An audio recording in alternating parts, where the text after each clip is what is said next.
सांगायला लागले देवा. देव म्हटलं काय पाहिजे का आजी सांग ना. ऐकता ना तुम्ही? हा झोप येते का? नाही तर तिकडे अकोल्याकडे गेलो गजानन बाबा कीर्तन आले.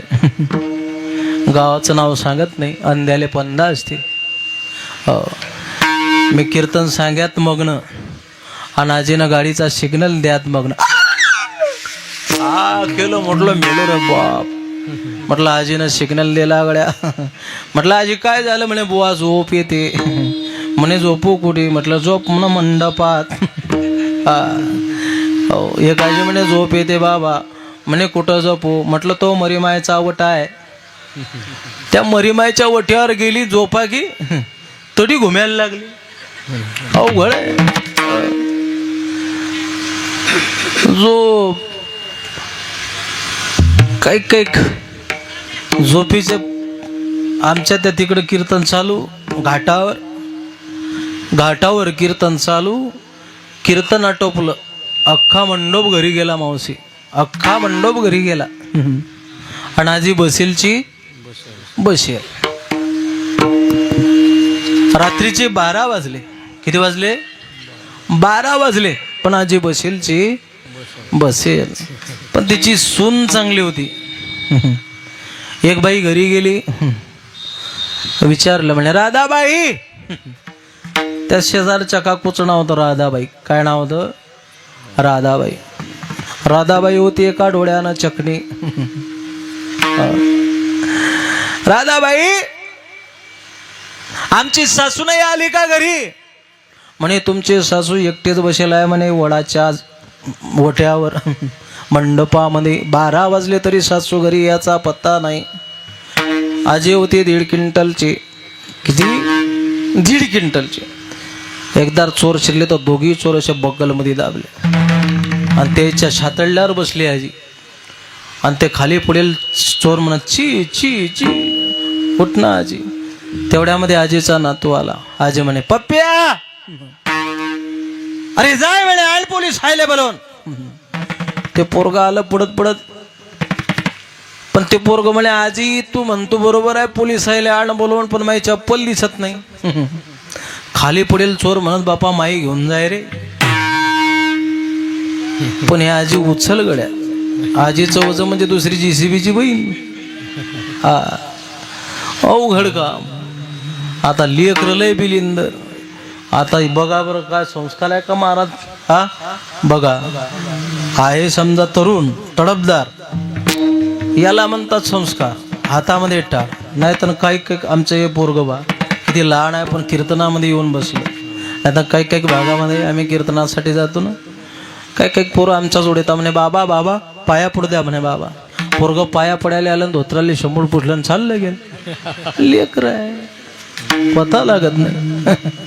एक पोरग तर म्हणे बाबा आमच्याकडे चला चहा घ्यायला. म्हटलं तुझ्याकडे संध्याकाळी. भागवत कथा चालू होती माझी. म्हटलं तुझ्याकडे संध्याकाळी येतो. संध्याकाळी ते पोरग काही धीर धरे ना, ते गरम झालं, डिग्री वाढली त्याची. म्हटलं रे बाळा संध्याकाळी तुझ्याकडे येतो. म्हणे बरोबर आहे म्हणे बाबा, तुम्ही मोठमोठ्या श्रीमंत लोकांच्या बंगल्याच्या पायऱ्या लवकर चढतात, गरीबाचं घर दिसत नाही. म्हटलं हा पोऱ्या आपल्या नावाची बदनामी करून टाकेन. पहिले याच्या घरी, त्याच्या घरी गेलो. भीतीचं खांड बांधलेलं होतं, तिच्यावर ते गडवा होता तांब्या. म्हटलं पप्पे याच्यात काय रे? म्हणे बाबा ताक आहे. म्हटलं रात्री मिरच्याची भाजी खाल्ली होती, पोट गडगड गडगड गडगड करे, ॲसिडिटी वाढली होती.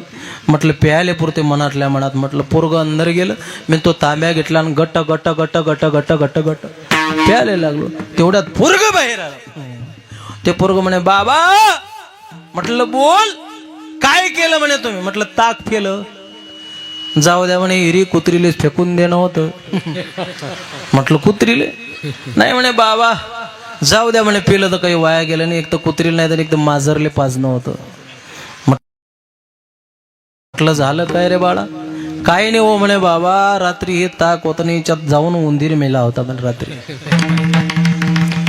तो गडवा हातीच होता बाबा माझ्या. तो गडवा घेतला आणि भीतीला मारून फेकला. ढपकन मेला तो गडवा फुटला. ज्या वेळेला पोऱ्याचं ताक पिलं त्यावेळेला जेवढं गरम नाही झालं तो गळवा फुटल्यावर गरम झालं. एवढं गरम झालं पोऱ्यानं मम्मीला आवाज दिला, म्हणे मम्मी. त्याची मम्मी म्हणे काय रे म्हणे पप्प्या. म्हणे बुवा ना आपला संडासले जायचा तांब्या फोडला. अवघड आहे. लेकर आहे, लेकरांवरती संस्कार पाहिजे.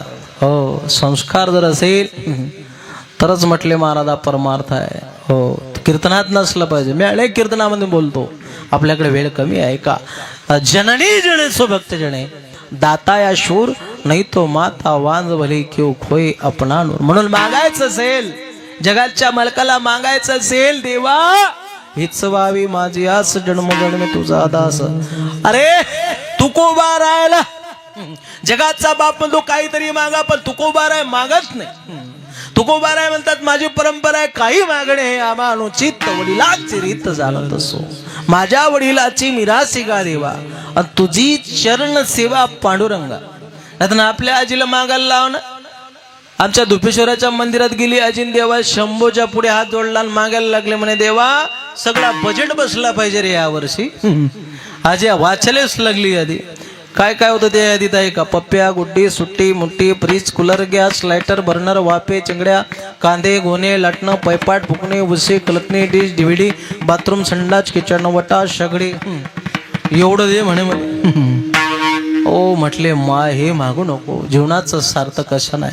तो कोबाराने शरा मारला. अरे हा तपस्री जिणे धीक त्याचे, आम्हाला जर द्यायचं असेल ना देवा तर तुझा संवास लागला पाहिजे. हरिजनाची संगत आम्हाला मिळाली पाहिजे तर आम्हाला दे.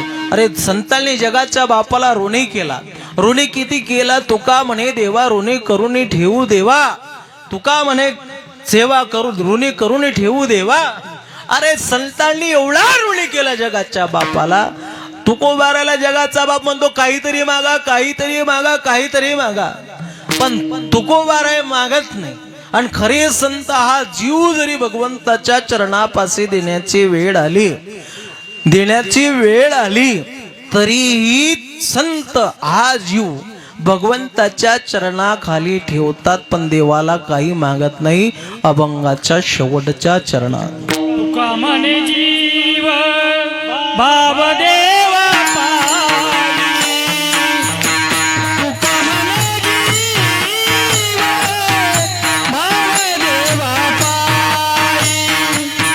तुका म्हणे जीव भाव देवा पायी. तुका म्हणे जीव भाव देवा पायी.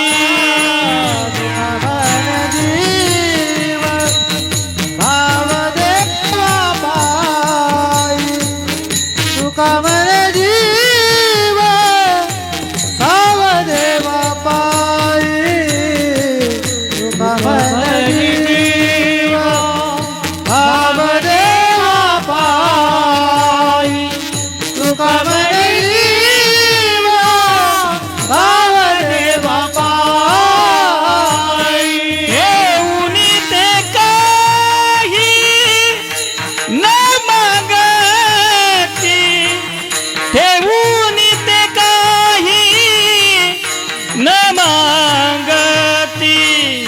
साठविला राये हृदय संपुष्टी. साठविला राये हृदय संपुष्टी.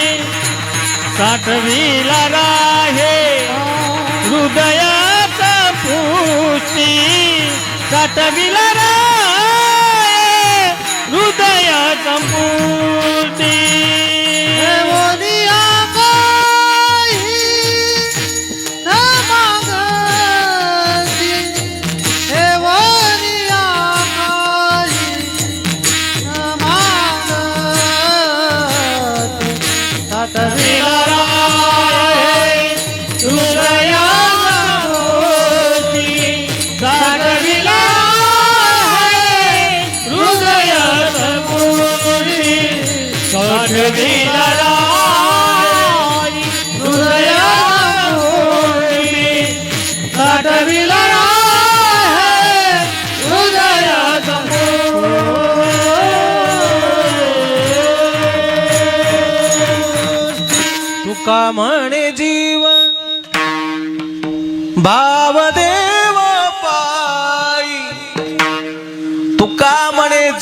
भाव देवा पायी. संत भगवंताच्या पुढे, जगाच्या बापाच्या पुढे, विश्व ज्याच्या ताब्यात आहे अशा परमात्म्याच्या पायाखाली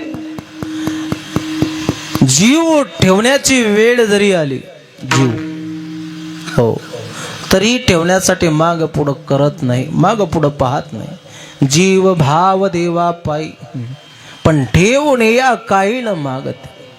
जगाचा बाप लाजवला संतांनी. ऐका, खरे भक्त ते आहे. म्हणून तुकोबाराय बोलतात, रे जगाचा बाप तुकोबारायांकडे बघतो. तुकोबाराय किती भक्ती केली तुम्ही, किती साधना केली, अनेक जन्म घेतले तुम्ही. कारण अनेक जन्मापासून भजन करतात तुम्ही, साधना करतात, चिंतन करतात माझं. मग आता काहीतरी मागा. मागच्या अवतारातही काही मागितलं नाही. कलियुगामध्ये 2 अवतार आहे तुमचे. नामदेवरायाच्या अवतारामध्ये सुद्धा मागितलं नाही आणि तुकोबारायाच्या अवतारामध्ये सुद्धा तुम्ही मला मागत नाही. आता काहीतरी मागा. कारण यादीत दिली, युगाचा भक्त नामा उभा कीर्तने, पाठीमागे डोळे झाकून उभी ती जणी. तुम्ही 4 युगापासून भजन करता. अनेक अवतार झाले. जे जे झाले अवतार तुका त्यांचे बरोबर. तुम्ही झाले रामराया, आम्ही वानराच्या फौजा. तुम्ही उभे विटेवरी, आम्ही झालो वारकरी, आणि बाकीचे सगळे टेम्परवारी. तुम्ही वारकरी झाले पण तुम्ही काही मागत नाही.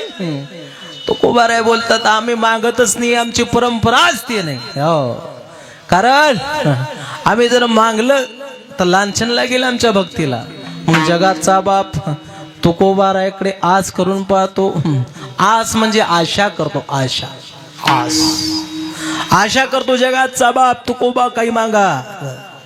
मागण्याची आस पायी मुखाकडे, चिंतेल्या रोकडे मनोरथ.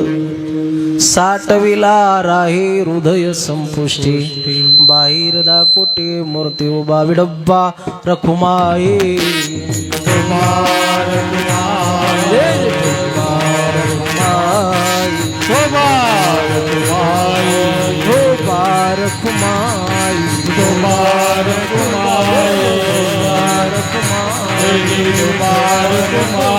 बोला कुंडली खबरदार विठ्ठल श्री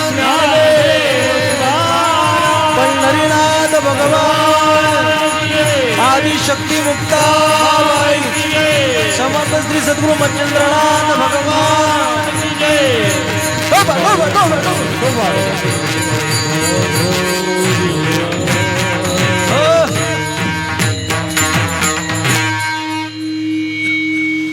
मागण्याची आस पायी मुखाकडे, चिंतिल्या रोकडे मनोरथ.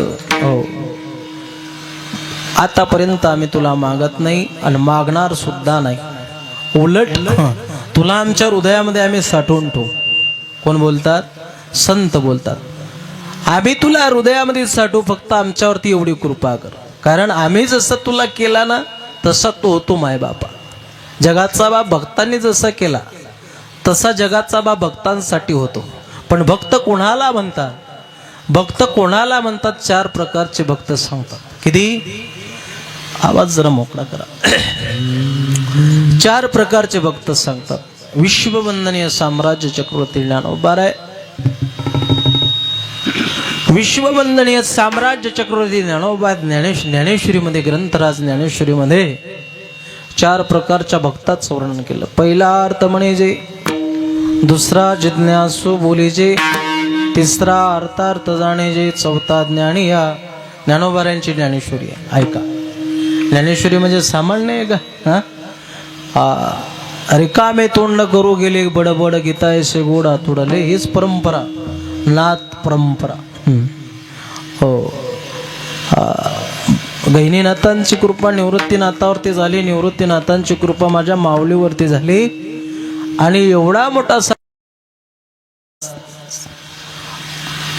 की माझ्या ज्ञानोबारायांनी ग्रंथराज ज्ञानेश्वरी वयाच्या 16व्या वर्षी जगाच्या पुढे उपदेश करणारा ग्रंथ जगाच्या पुढे ठेवला. ज्ञानोबाराय बोलतात, अरे अनेक ओव्या असतील. तुमचं आमचं हित दाखवून देण्यासाठी, हित करण्यासाठी संतांनी ज्ञानोबारायांनी ज्ञानेश्वरी सांगितली.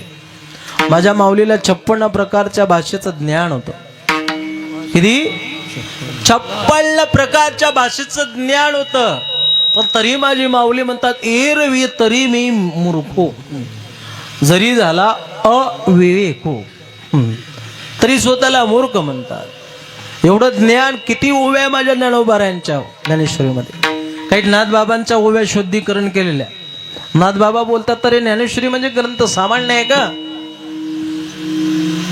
ज्याचा ज्याचा जन्म या भारत देशामध्ये झाला, ज्याचा ज्याचा जन्म या महाराष्ट्राच्या मातीत झाला. महाराष्ट्र भूमी म्हणजे सामान्याने महाराष्ट्र ही संतांची भूमी आहे. माझ्या माऊलीनंतर ज्ञान नाही, एवढं मोठं अथांग ज्ञान जनाबाईनं वर्णन करावं. ज्ञानाचाच सागर सखा माझा ज्ञानेश्वर. हो, एवढं मोठं अथांग ज्ञान त्या माझ्या ज्ञानोबारायाने बोलावं, त्या नाथबाबांनी बोलावं. ज्ञानेश्वरीच्या पाठी जो उभी करेल मराठी. इथं बसलेले सुज्ञ मंडळी आहे म्हणून महत्व.